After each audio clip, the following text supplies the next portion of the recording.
ભાજપના સુરેન્દ્રનગર જિલ્લાના પ્રમુખ હિતેન્દ્રસિંહ ચૌહાણના જન્મદિવસના અવસરે એમપી શાહ કોલેજ ખાતે ગુજરાત પ્રદેશ પ્રમુખ જગદીશભાઈ વિશ્વકર્માનો અભિવાદન સમારોહ યોજાયો હતો। સુરેન્દ્રનગર શહેરમાં ભાજપના જિલ્લા પ્રમુખ હિતેન્દ્રસિંહ ચૌહાણના જન્મદિવસના પ્રસંગે નવનિયુક્ત પ્રદેશ પ્રમુખ જગદીશભાઈ વિશ્વકર્માનો સુરેન્દ્રનગર જિલ્લા ભાજપ દ્વારા શહેરની એમપી શાહ કોલેજ ખાતે અભિવાદન સમારોહ યોજવામાં આવ્યો હતો। આવા 7 દિવસ વરસાદી હેલી જોવા વાતાવરણમાં હજારોની સંખ્યામાં કાર્યકરો, ખેડૂતો, મહિલાઓને હાજર જોઈ પ્રમુખે ભારે આનંદ વ્યક્ત કરી સુરેન્દ્રનગર જિલ્લાના ખેડૂતો ઉપર આવેલી વરસાદી કુદરતી આફતે તો કોઈ રોકી શકવાનું નથી, પરંતુ સરકાર ખેડૂતોને પડખે છે, હંમેશા રહેવાની છે, જેથી ખેડૂતોએ ગભરાવાની જરૂર નથી। બીજી તરફ દિલ્હી પણ નથી સાચવી શક્યા, પંજાબમાં પૂર આવ્યું ત્યારે ખેડૂતોની વારે નથી આવ્યા, ગુજરાતમાં સભા કરવી હોય તો આજુબાજુ વિસ્તારમાંથી લોકોને બોલાવવા પડે છે, એવા દિલ્હીવાળાને ગુજરાતની પ્રજા પગ મૂકવા દેવાની નથી, એવું પણ હુંકાર કર્યો હતો। જ્યારે રસ્તામાં નાના કેરાળા ગામની 11 વર્ષની દીકરી તુલસીબા શંભુબા સોલંકીએ ભાજપ કોંગ્રેસ વચ્ચેનો તફાવત લખી પ્રદેશ પ્રમુખને પત્ર આપ્યો હતો, જે દીકરીને સુરેન્દ્રનગર કાર્યક્રમમાં સ્ટેજ ઉપર બોલાવી સન્માનિત કરી હતી। આ પ્રસંગે જિલ્લા ભાજપ પ્રમુખ હિતેન્દ્રસિંહ ચૌહાણ અને મંત્રી કુંવરજીભાઈ બાવળિયા, મંત્રી દૃષ્ણાબેન વાઘેલા, નાયબ દંડક જગદીશભાઈ મકવાણા, સાંસદ ચંદુભાઈ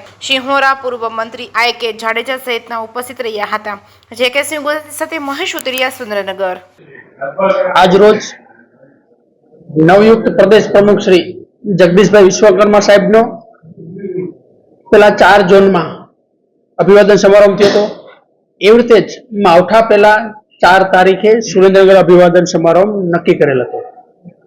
પણ જગતના કુદરતના હિસાબે માવઠું પડેલ એટલે ખેડૂતોને 7 દિવસ આપણે માવઠાની અસર થઈ તો ખેડૂતમાં નુકસાન થયું। તો એવું કીધું કે ભાઈ મારો અભિવાદન સમારોહ પ્રમુખ સાહેબ કે ન ચાલે, પણ મારો આગ્રહ હતો કે સાહેબ દરેક ખેડૂતો આવશે તો તમને મળશે તો એને પણ રાહત થશે, અને સરકાર કાયમી માટે કેન્દ્રની નરેન્દ્રભાઈ મોદી સાહેબની અને ભૂપેન્દ્રભાઈ પટેલ સાહેબની સરકાર જે ખેડૂતો માટે હિતલક્ષી કામો કરી રહ્યા છે તો તમે આવશો તો એમનો ઉત્સાહ વધશે,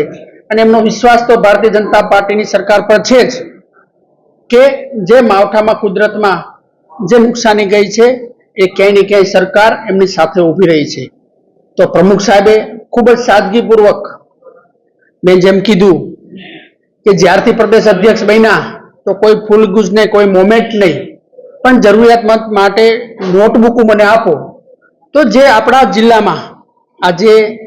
તમે વિચારો 51,000થી પણ વધારે નોટબુકો કાર્યકર્તાઓએ પ્રદેશ અધ્યક્ષશ્રીને ભેટ આપી, અને એ ભેટ જે જરૂરિયાતમંદ બાળકો છે એને ત્યાં સુધી પહોંચાડવામાં કાર્યકર્તા થકી પહોંચાડવામાં આવશે। આ થકી એ અધવચ્ચે લીંબડીથી આવતા હતા તો કેરાળા પાસે કે મારે ખેડૂતના ખેતરમાં હતા 4-5 ખેડૂતો,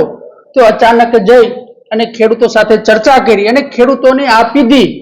કે શું નુકસાન થયું, શું જાણવાના પ્રયત્ન કર્યા કે શું ખેડૂતોને છે, પણ ખેડૂતો પણ જે નરેન્દ્રભાઈ મોદી સાહેબ અને ભૂપેન્દ્રભાઈ પટેલ સાહેબની સરકારે જેમને મદદ કરી રહી છે અને માવઠાની જે અસર થઈ હતી એના દ્વારા વાકેફ કરી, અને પ્રદેશ પ્રમુખે કીધું કે અમારી સરકાર ભારતીય જનતા પાર્ટીની સરકાર હર હંમેશ માટે ખેડૂતો સાથે છે એવા વિશ્વાસ સાથે, અને જે ભારતીય જનતા પાર્ટીના કાર્યકર્તાઓ થકી ખેડૂતો, મહિલાઓ, માતાઓ, બહેનોએ આજે 25,000થી પણ વધારે જે ઉત્સાહપૂર્વક અભિવાદન સમારોહ નહીં પણ ખેડૂતોને મળવા માટે, પણ અમારા પણ ખેડૂતોને અમે પ્રજાજનો 259 બૂથમાંથી દરેક ખેડૂતો ભાઈઓ તથા બહેનો પ્રદેશ પ્રમુખ સાહેબને મળવા આવ્યા, અને એમની સાથે અભિવાદન સમારોહ તો નહોતો રાખ્યો પ્રમુખ સાહેબે, પણ એમને મળીને એમને પણ વિશ્વાસ આવ્યો, એમને પણ આનંદ થયો